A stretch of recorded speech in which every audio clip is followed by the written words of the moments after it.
still waters. He restores my soul. He leads me in the path of righteousness for His name's sake.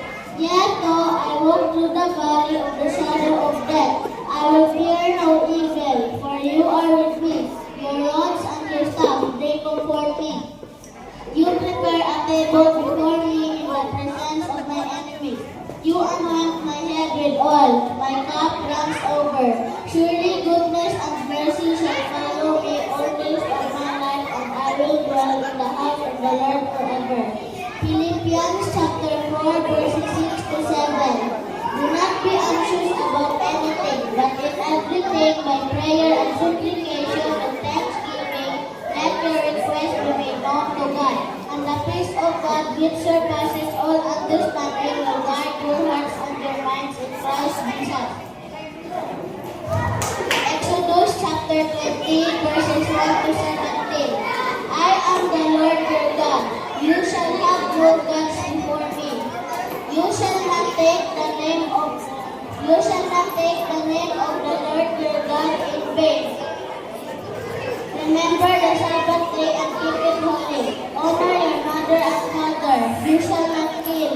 You shall not commit adultery. You shall not steal. You shall not bear false witnesses against your neighbor. You shall not covet your neighbor's wife. You shall not covet your neighbor's food. 1 John chapter 4, verse 8. God is love. Ephesians chapter 4, verse 32.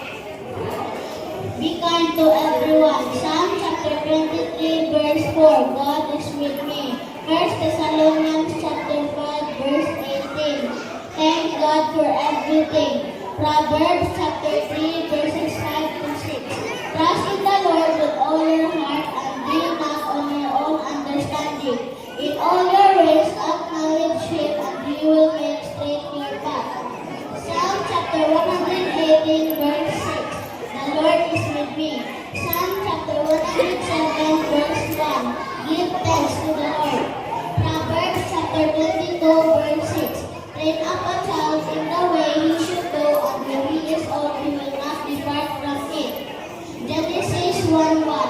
In the beginning, God created the heavens and the earth. Galatians chapter 5, verses 22 to 23. But the fruit of the Spirit is love, joy, peace, patience, kindness, goodness, faithfulness, gentleness, and self-control. Against such things there is no law. Isaiah chapter 41, verse 10. Fear not, for I am with you. Be not dismayed, for I am your God. I will strengthen you, I will love you, I will uphold you with my righteous right hand.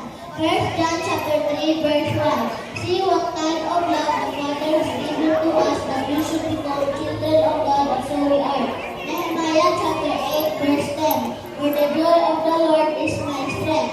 Exodus chapter 15, verse 2. The Lord is my strength and my song. He has given me victory. Exodus chapter 14, verse 14.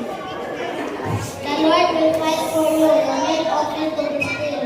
2 Corinthians chapter 5, verse 7. Walk by faith, not by sight. Psalm chapter 27, verse 14. Be strong, take a heart, and wait for the Lord. Psalm chapter 27, verse 1. Last The 1 minute. Lord is my life and my salvation. The Lord is the stronghold of my life. Philippians chapter 4, verse 4. Rejoice in the Lord always. Psalm chapter 31, verse 24. Be strong, take heart. Be strong and take heart, all you who hope in the Lord.